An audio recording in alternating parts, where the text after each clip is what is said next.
Haiti, a country that has less money in the bank than he does. Last month, he brought the First Lady with him for a look at some of the projects his foundation is funding. This is Mr. George Soros, and he's going to be helping the hospital. This year, Soros plans to give away almost $500 million around the world.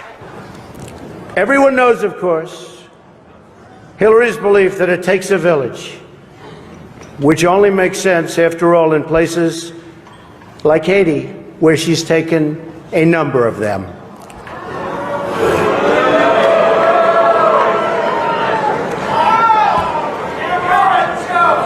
Thank you. In 2010, right after the devastating earthquake, 33 children were smuggled out of Haiti. The woman who was arrested, Laura Silsby, said they were orphans who were about to be adopted in the US.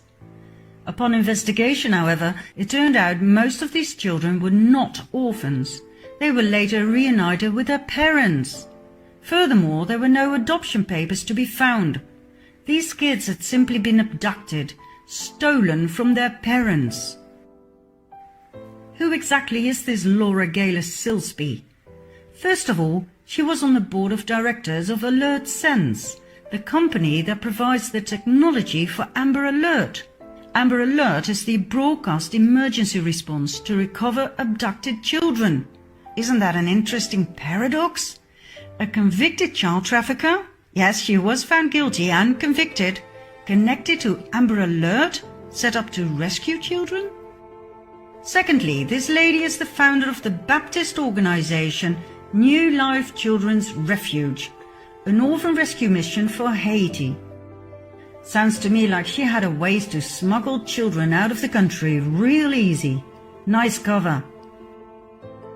Last but not least, she's a close friend of the Clintons, who immediately paid for a lawyer, Jorge Puello, who himself is a convicted pedophile. He was arrested and convicted for leading an international human trafficking ring involving women and children. All of this came out into the open thanks to WikiLeaks that published the secret emails between the Clintons and Laura Silsby. Let's continue with Haiti some more before moving on, shall we? Haiti was put in the limelight once again with the Oxfam scandal. Oxfam, known for its shops throughout the world for empowering women and for fighting poverty, was banned from Haiti following the 2010 earthquake.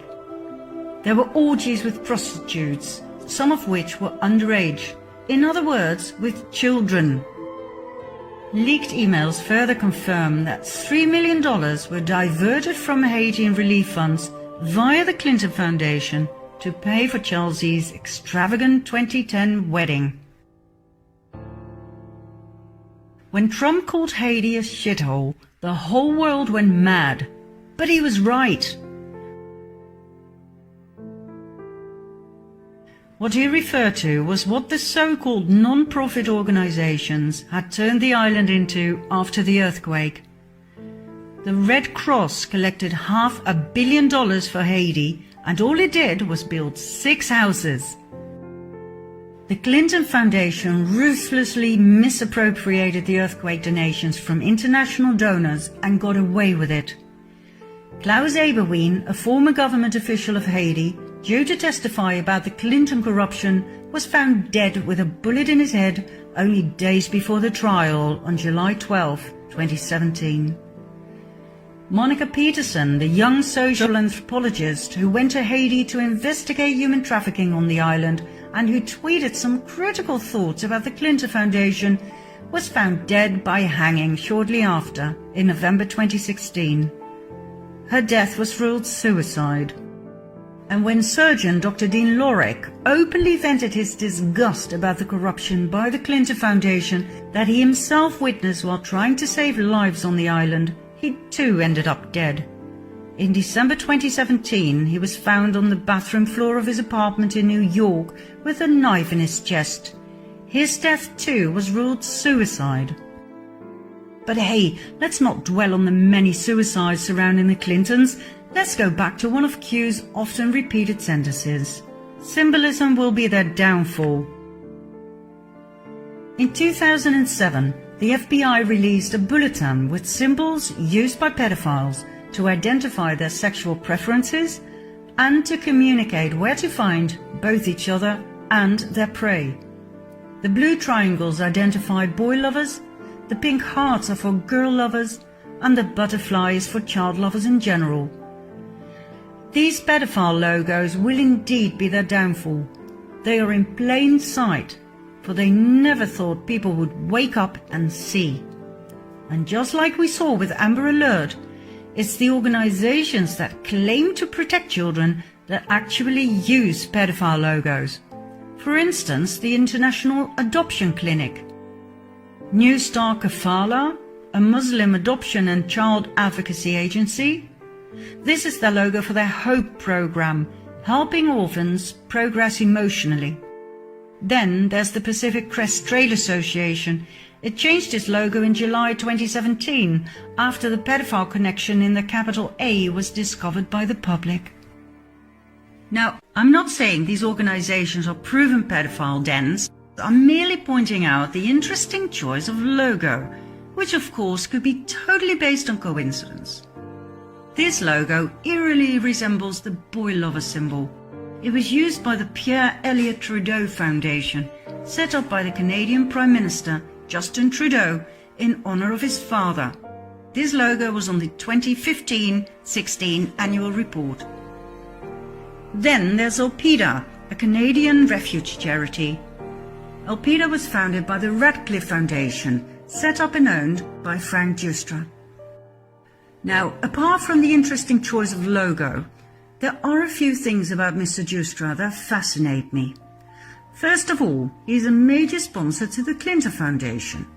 We're talking $100 million and more. He loved going to Haiti with the Clintons. And he founded the Boys Club Network for boys between 12 and 18 seeking connection and mentorship. His co-founder is Jim Crescenzo, a teacher from Vancouver who received an Excellence Award from none other than Justin Trudeau. Now once again, I'm sure this is just coincidence. But what is it that Q keeps saying about coincidence? How many coincidences before mathematically impossible?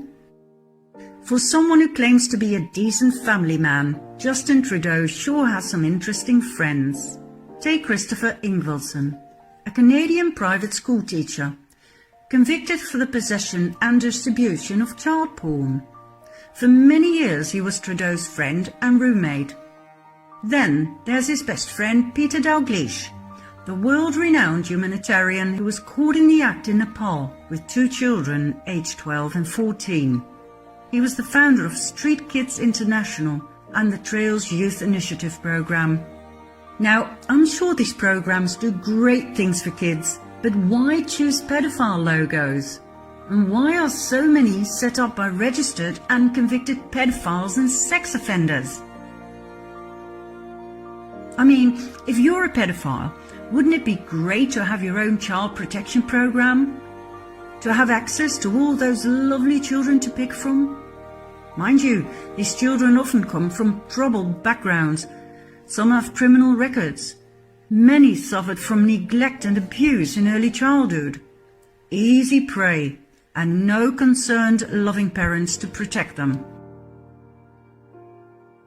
I mean, look at CPS, the Child Protective Services, exposed in 2007 for legally kidnapping and selling children for adoption out of foster care. The lady who exposed them, Congresswoman Nancy Schaefer, was murdered in 2010.